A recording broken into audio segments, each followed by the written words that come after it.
Hi guys, let's take a look at our ingredients for our Italian sub. So here we see that we have 1 loaf of Italian bread. I have some shredded lettuce. I have some spinach, some slithered onions, sliced tomatoes. I have some roasted red peppers. I have mustard with horseradish, also some mustard with herbs. I have some mayonnaise. In front of the mayonnaise, I have some hot banana peppers.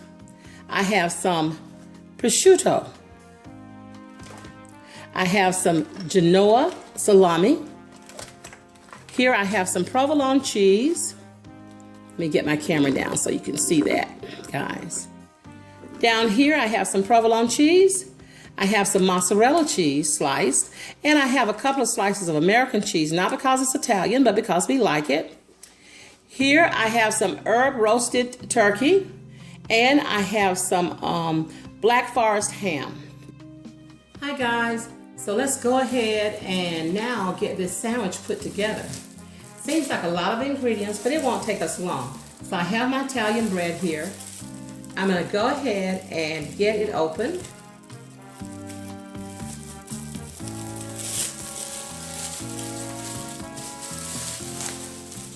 I'm going to be using this whole loaf of bread, but if you won't need that much, then you don't need to use that much. You need to just save some of your bread left over for what you're going to do if you're going to do something else with it or sandwiches later on.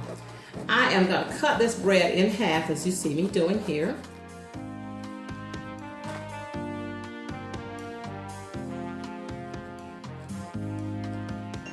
And I sometimes do it 2 ways. Sometimes I don't cut it all the way open. I just leave it like this. And I think I'll do that today, but then a lot of times it will just go ahead and break. So whichever way, it doesn't really matter a lot.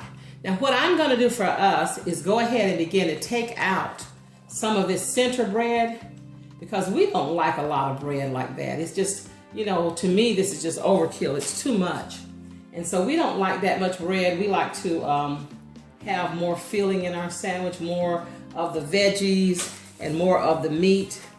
And so we'll just take out this center piece, the center's part of bread. Now, if you like that lot of bread like that, and you see that my bread is already coming apart, so I'm just gonna go ahead and cut that open. And but if you like a lot of bread on your sandwich, then by all means, you leave bread on yours. So I'm going to take my spatula and I'm going to just get some of this mayonnaise out. And you see that I'm using, you saw that I was using Duke mayonnaise. I'm using Duke here.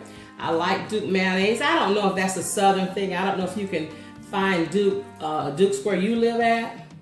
If you cannot, then Hellmann's is a very good choice. That's what I use, in fact. I use always either Hellmann's or I use the Duke's mayonnaise, and I like both of those, and that's about it. That's about all. All that other Miracle Whip and that kind of stuff, I don't really like that.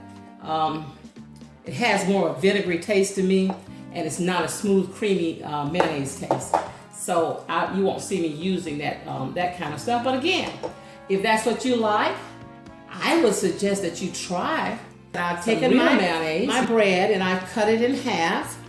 And I just went inside the bread and took out a lot of the inside of the bread. This is what I pulled out of the bread and just threw this in the trash can. More than this is just some of it. Because we don't like a lot of bread. We don't like all that bread inside of our sandwich. That just makes it clunky and too filling. Just what we don't like. So if you like all that bread in yours, just cut it in half and leave yours that way. But I've gone ahead and I put some mayonnaise down in my sandwich. And now I'm going to put this, I'm showing you the back. This horseradish mustard. I'm gonna go ahead and put that down on my bread.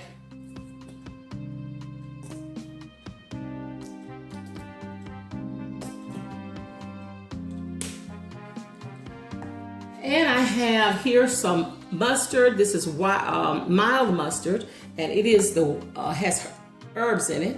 So I'm gonna go ahead and put some of that down in my bread also. And this is probably a good heaping teaspoon, maybe just a little bit more. Now, if you don't like as much mustard, don't put as much mustard on yours. Also, if you don't have, don't go out anywhere trying to look for this herb mustard and all this stuff. You can find mustard with horseradish anywhere though, but don't go just extra looking. You can use brown mustard, spicy mustard, Dijon mustard, whatever kind of mustard you like. Now don't use that yellow stuff, because for me, that yellow stuff is made for only a few things, and hot dogs and stuff like that. I don't really, want to put that on my sandwich. So we have that in. So now we're gonna take this spinach, and guys, and just lay it into the, by me taking the bread out, it makes sort of a cavity. So I'm gonna just lay this spinach down in the cavity of my sandwich. I'm gonna put quite a bit of spinach in mine, and the reason I do is just a wonderful way, even though you're having a sandwich for dinner, it's a wonderful way to get some veggies in. And so this is, not only does it taste good, it is good and good for you. So I'm just gonna go ahead, and what I'm doing here is where I see that there are some tails hanging on the spinach, I am just breaking those tails off right here. Just breaking them off.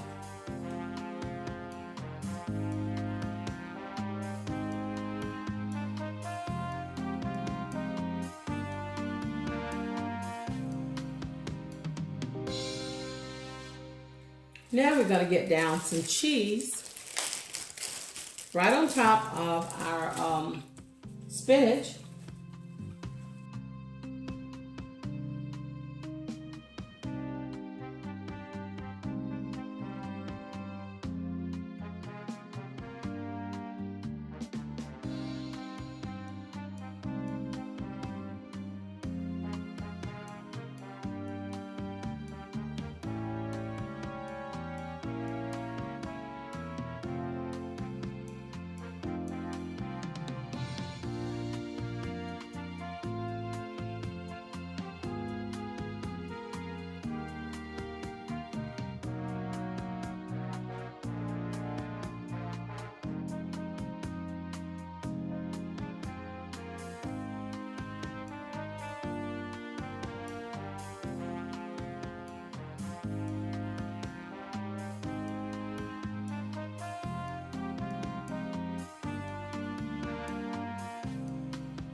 When you're good in the kitchen, even your sandwiches are masterpieces. Make your family say to you, "Oh my, this is so good." They'll feel like you cooked for them, even though this is just a sandwich. But how good. Look at those veggies. This is a special sandwich. Mm-mm, delicious. Okay, you see what we got here? Doesn't this look great? This is what you want to get on your table before your family. Look at this. Isn't this special? Guys, thank you for coming by my channel to see what I was cooking today. I hope you enjoyed it. Come back.